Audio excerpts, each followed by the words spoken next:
got bonus stuff today. Alrighty then. Mr.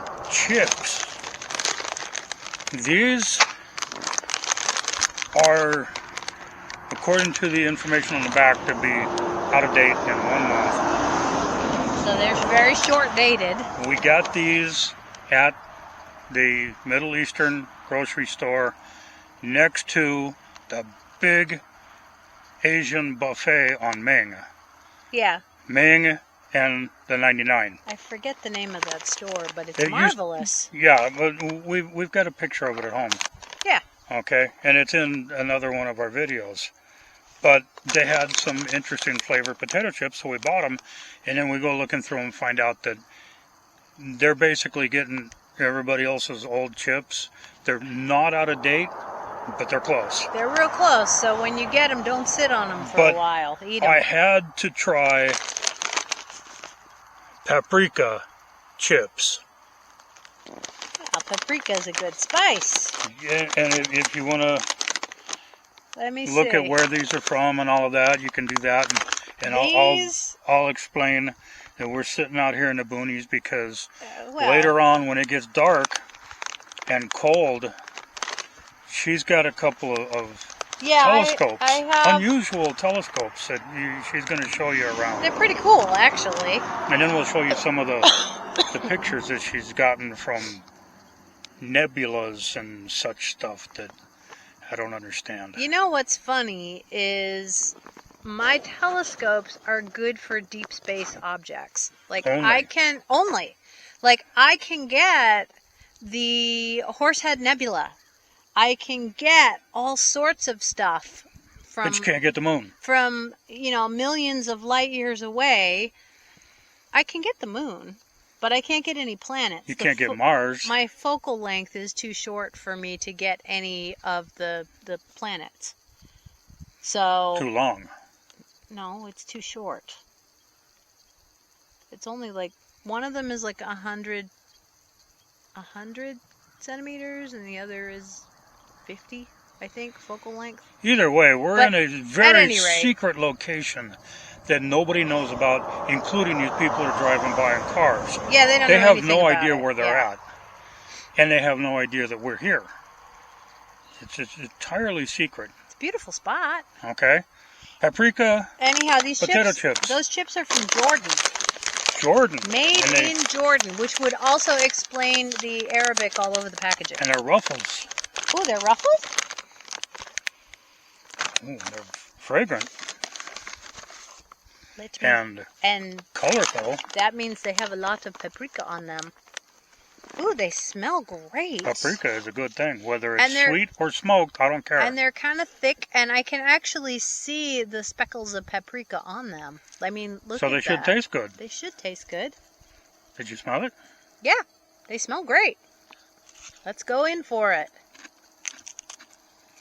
Oh, yeah. That beats the hell out of what they call barbecue potato chips here in this country. They are very, very crispy, but light. It's interesting. They're not like puff thing light, like if you think of like Cheetos or Corn Puffs. But they kind of remind me of that. Sometimes when you get a thick cut chip, they're kind of like, they're tough to bite into. The Ruffles have ridges. The standard, they're a real thick sliced ripple. Yeah. These are a thinner sliced ripple, not as thin as a regular potato chip. No. But much thinner than Ruffles have ridges. And the Ruffles. The pepper flavor from the paprika is very prominent. And good. And it's very good, and I'm getting a hint of like smoked paprika on the sort of middle part of my tongue. I think it is smoked paprika, not sweet paprika. I mean, the first note is kind of sweet, but then I'm getting that second note that's more of a slightly smoked. These are excellent. Very tasty. But see, when somebody's buying the chips at the end of their life, they're probably not going to have X potato chip regularly. They're getting what they get. Well, true. Usually. They're just buying boxes of close to expiration chips. Yeah. But they're perfectly good. And, you know, so Mr. Chips apparently knows his stuff because these are good. So, shukran, Mr. Chips. It's a well done chip overall. The chip is good. The seasoning is excellent. It does say they're cooking it in non-hydrogenated palm oil, and their flavor is natural paprika. They did put a little bit of sugar in it, which might be why I'm getting a hint of sweet. But yeah, these are good. I like them.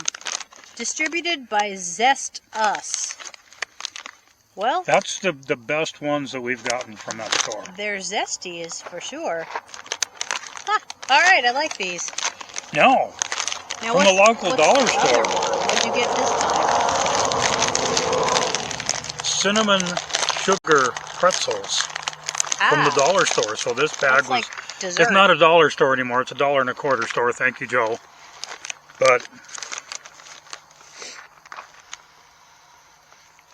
yeah, I can kind of smell like cinnamon toast, kind of. Oh, it very much smells like cinnamon toast, and they're covered in crystals of sugar crystals, and you can see it looks like when you're sprinkling cinnamon sugar on your toast. Oh, the flavor goes way beyond the smell. These are delicious. Yeah, they are. This tastes like if you made cinnamon toast at home when you were a kid with the sugar and the cinnamon exactly on what Wonder it Bread. Tastes like. Well, we didn't use Wonder Bread. Well, I tried not to, but it was on white bread. But it was on white bread. If you made cinnamon toast at home when you were a kid, this tastes just like that. It's exactly like it. Only you've got that pretzel. bready, pretzel-y flavor underneath it instead of just straight up bread. These are good. So if you made your cinnamon toast on Wonder Bread when you were a kid, these are better than what you remember because a pretzel is better than Wonder Bread. Oh, yeah, clearly. I mean, Wonder Bread is... I can't believe they're still selling that stuff. These are good. Who buys that? I don't know. Wonder Bread is good for wadding up. It'll make a dough ball when you wad it up. And you throw it at people. Well, and you can also use the dough ball. If you have wallpaper in your house, the dough ball is great for cleaning the wallpaper. So pretty much the couple of times we even had Wonder Bread in the house, it was specifically for cleaning the wallpaper in our over 200-year-old home. So it's like Play-Doh. Kind of. Can you lift a cartoon out of a newspaper with it? No, it's not like Silly Putty. I never tried. Yeah, that's what I was thinking of. But Silly Putty. But it is moist enough. There's enough moisture in that dough ball that you've made to actually clean the surface dust and grime off of your... I mean, we weren't smokers, so I don't know how it would handle that. Do you buy Wonder Bread? If so, leave a comment. What do you do with it? No, I'm actually asking. Who buys it? With all the other breads there lined up on the shelf in the store, tell us why you buy Wonder Bread. What is it about Wonder Bread? Because I haven't tried it in probably 55 or more years. But what I remember was not good. I'm not curious enough to even revisit it. Like, there is no nostalgia there for me. Some things I might want to try, and it's funny because with a kid's palate, you think it's fabulous, and then with an adult's palate, you're like, ew, why did I eat that? No, when I was a kid, we always wanted what they called, I don't remember, it was one of the major brands that made it, but it was called Roman meal. I've heard of it. And we didn't have it on the East Coast. It was a really good whole grain and a lot of other crushed up grains in it. And it was really good. And I remember telling Mom, get the Roman meal. No, it costs too much. Oh, you want to see something fun? I just noticed. What did you spot? Ah, you're going to do the foxtail trick. Okay. Foxtails are not good if you have pets. No, keep your dogs and cats away from these things. It's bad. You stuff that just a little bit up under your sleeve there, like such. Now watch. The finger will touch and go down, just like you were petting your cat or your dog with one finger. I guess you can do it with two fingers. The foxtail is crawling up your sleeve. But that's why they're so bad, because they will crawl into your animal's paw. They'll get between the toes and wreak absolute havoc. So if you see something like that in the yard, get rid of it and keep your animals away from it. These are terrible, terrible, nasty things to have around. But they are fun to do that trick with. I learned that was back when I was eating Wonder Bread. We just had the blade of grass and you went and you blew. Oh, you can do that too, yeah. Yeah. I don't see any of that kind of We grass had that, here. but I don't see any wide bladed grass here that would be suitable for that particular bit of play. Yeah. But there's one that might work. I don't know. It's kind of twisted. He's off exploring. We're going to have to show you the scenery here, because this is pretty magnificent. We have a good spot. Well, then they'll figure out where we're at. No, they won't. No, they won't. No, they won't. Nobody knows what Arvin looks like. I mean... Up. Never mind. I might, but this has got a twist in it, so... It might not work. I might not get it to lay straight in there. I'm trying to take the twist out. You're basically making a reed. It is a reed. And you get it to lay straight between your thumbs, the knuckles of your thumb and the pad of your thumb, and then you put a little pressure to it.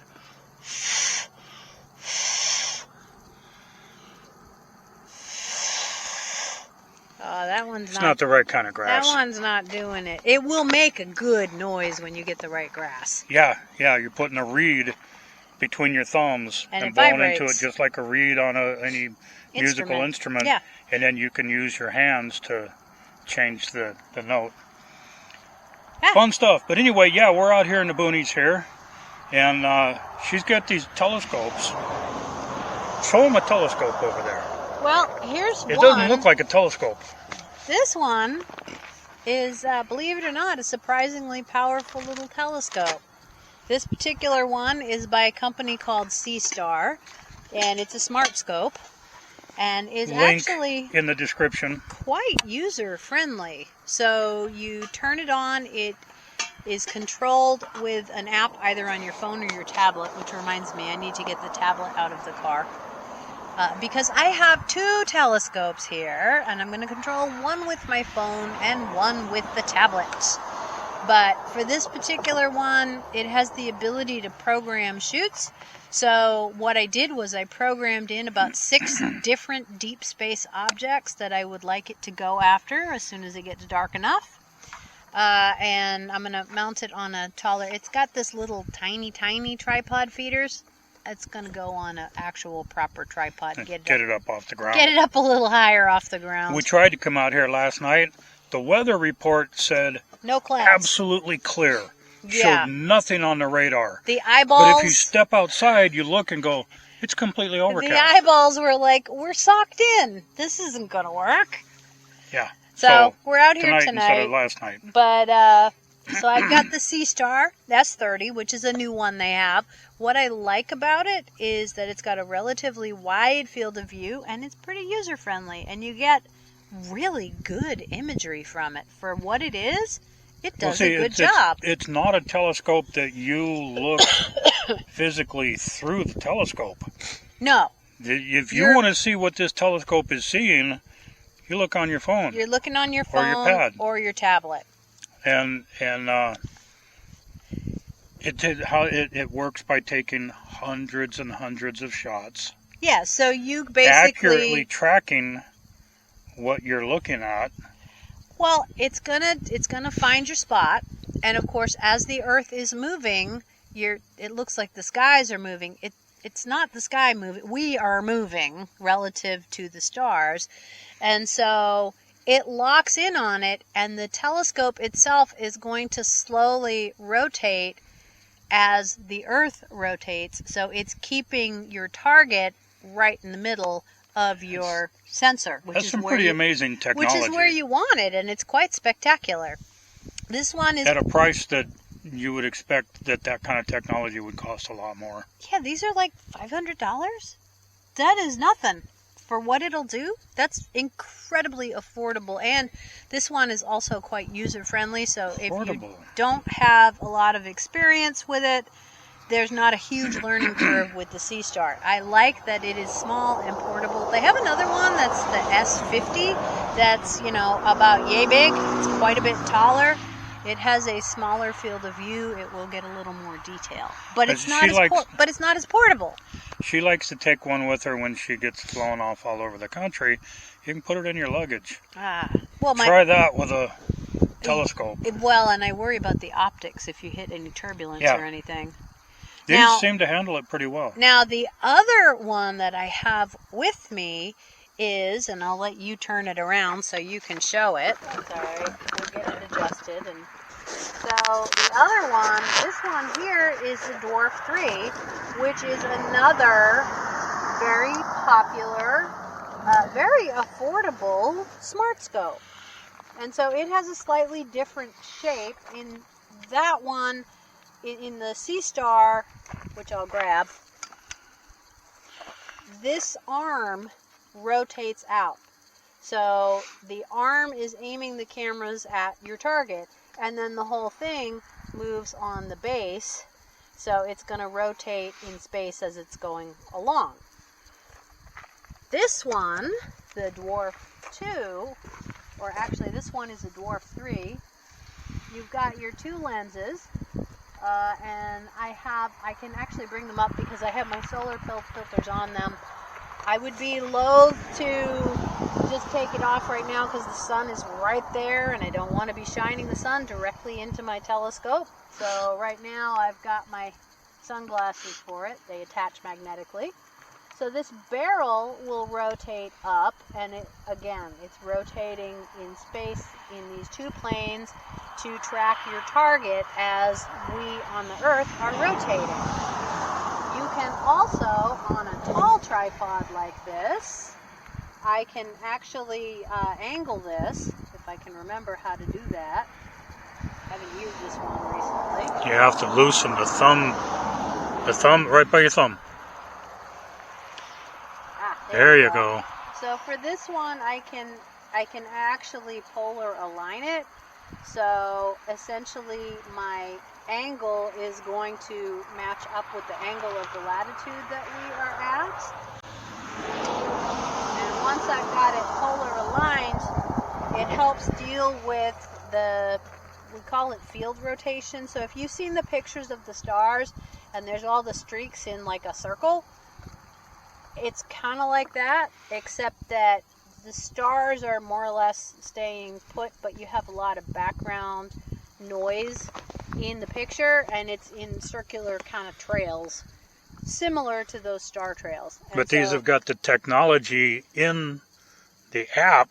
They help minimize it. They don't eliminate it, but if you polar align this bad boy, it actually makes a big difference.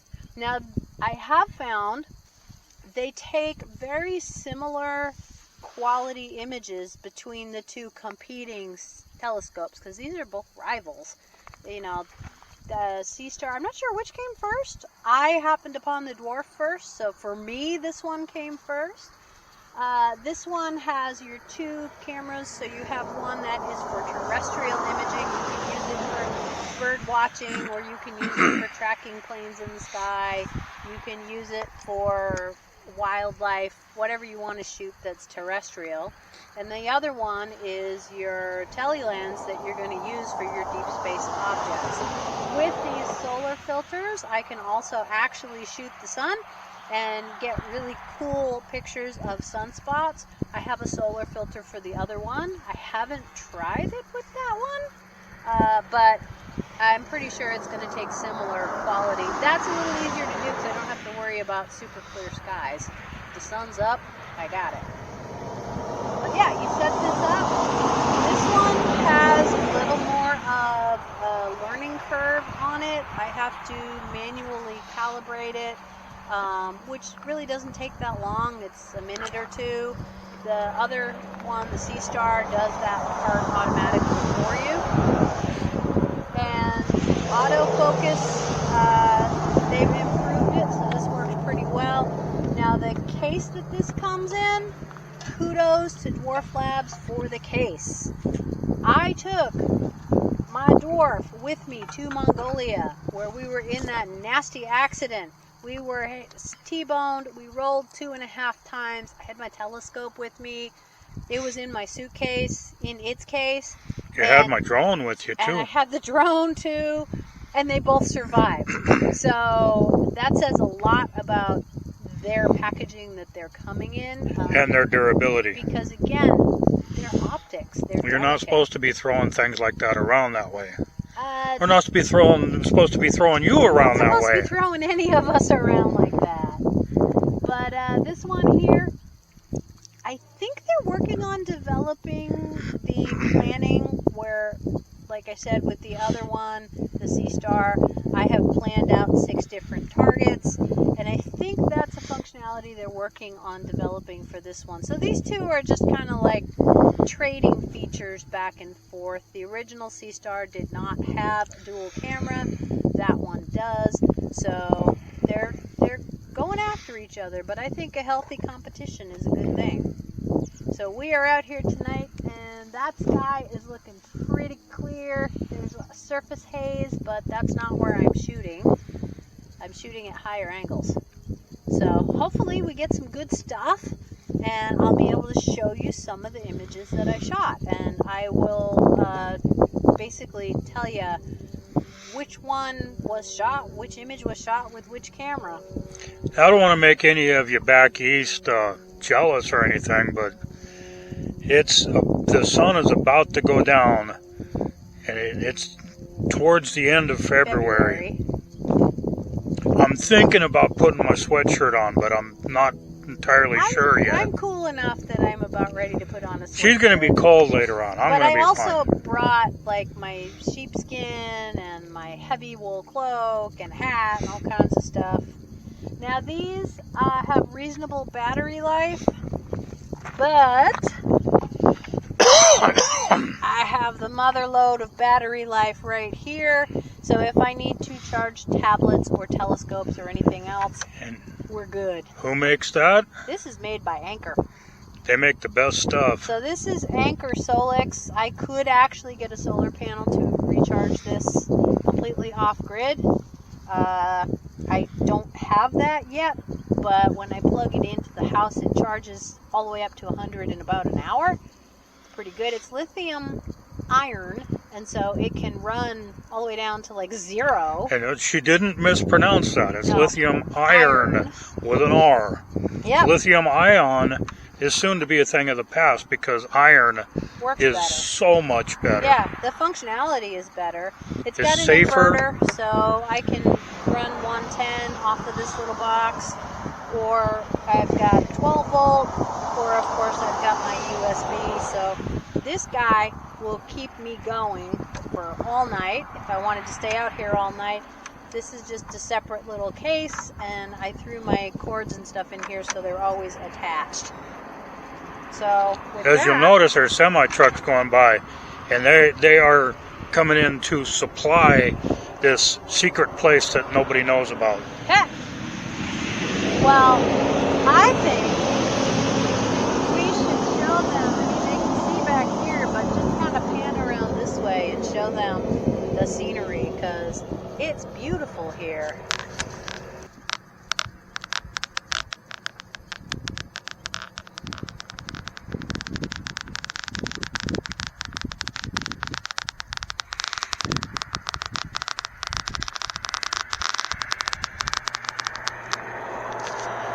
Absolutely beautiful. This is where we come to stargaze. Yeah. If there's a comet, or sometimes we come up here to watch the rockets, the SpaceX rockets get fired. Well, I don't know what the actual name for this spot is, but we call it Telescope Hill. Yeah. And then, of course, we also brought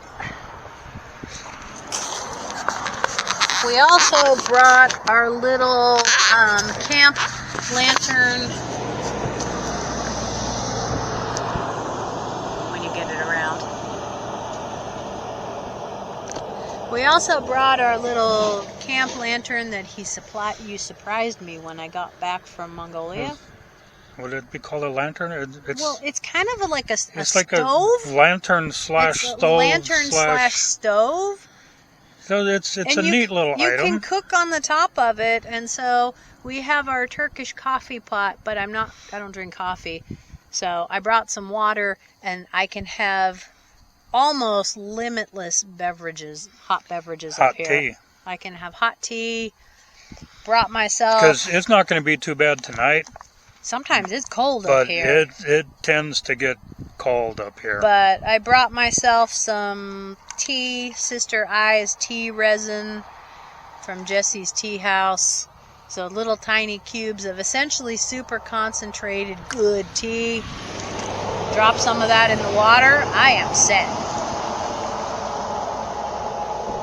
They have a Walmart at the secret location. My goodness, there's a lot of people know about it, huh? What are they doing out there? He's probably trying to sneak around Bakersfield to miss the traffic. I think this is a shortcut for the semis. Yeah, stay out of town. Yeah, they can cut through here. Yeah, the camera's at kind of a weird angle because we're on a sinking ship here. They haven't figured out with the Feiyu cameras. Make the lug for the 1/4 going in the bottom a little bit deeper so that normal tripods. Yeah. Well, this thing's absolutely silly looking on top of a normal tripod anyway. Stabilize it, then we're gonna get better. It looks kind of silly on the top of a normal tripod. It would look even sillier without its little handle base. Oh yeah. Because the camera itself is like literally about yay tall. It's tiny. And it's gimbal operated. So you've got a little joystick on here. There we go. We got soot on the bottom of this from the last time we were up here. Yep. Okay. So, at any rate, I'm gonna start putting on some warmer stuff and get ready for an evening with the original entertainment, the stars.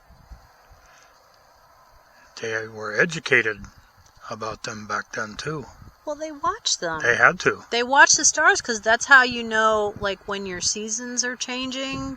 You know where you are more or less in the month by the phases of the moon. And they scribbled things on rocks about it.